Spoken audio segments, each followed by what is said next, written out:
বাংলাদেশে ফিরে আসবেন সাবেক প্রধানমন্ত্রী শেখ হাসিনা। অংশ নেবেন নির্বাচনে, বলেছেন তার ছেলে সজীব ওয়াজেদ জয়। শেখ হাসিনা ভারতে পালিয়ে যাওয়ার 3 দিনের মাথায় নিজের দেয়া আগের বক্তব্য থেকে সরে এসে এমন দাবি করলেন তার ছেলে সজীব ওয়াজেদ জয়। এদিকে শেখ হাসিনার বিষয়ে ফোন আলাপ করেছেন যুক্তরাজ্য ও ভারতের পররাষ্ট্রমন্ত্রী। বিস্তারিত মেহরাব হোসেন খানের ডেস্ক রিপোর্টে।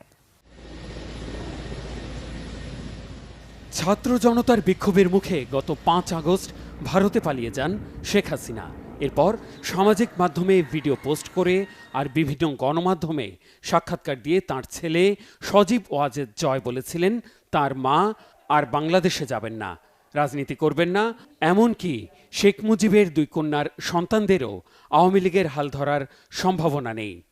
ঠিক আছে, শেখ হাসিনার পর আপনাদের কি হবে সেটা আমারও চিন্তার বিষয় না, আমার পরিবারের আর চিন্তার বিষয় না, আপনারা বুঝবেন।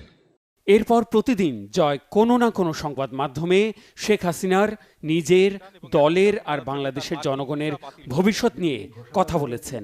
ধীরে ধীরে পাল্টেছে তার বক্তব্য, নমনীয় হয়েছে দেশবাসীর প্রতি বিরূপ মনোভাবের, সরেছেন রাজনীতি নিয়ে কট্টর অবস্থান থেকে।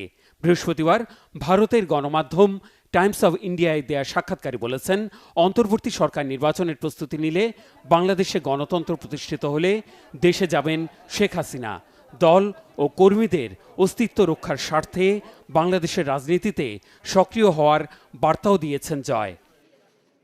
জো বাইডেন বিদায় নিলে, ডোনাল্ড ট্রাম্প সরকারে আসলে বাংলাদেশ নিয়ে যুক্তরাষ্ট্রের নীতি পাল্টাবে।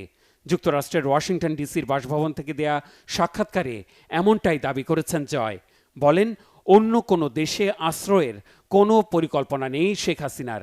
এদিকে আশ্রয়ের আবেদনের জেরে যুক্তরাজ্যের পররাষ্ট্রমন্ত্রী ডেভিড ল্যামি ফোন আলাপ করেছেন ভারতের পররাষ্ট্রমন্ত্রী এস জয়শঙ্করের সাথে।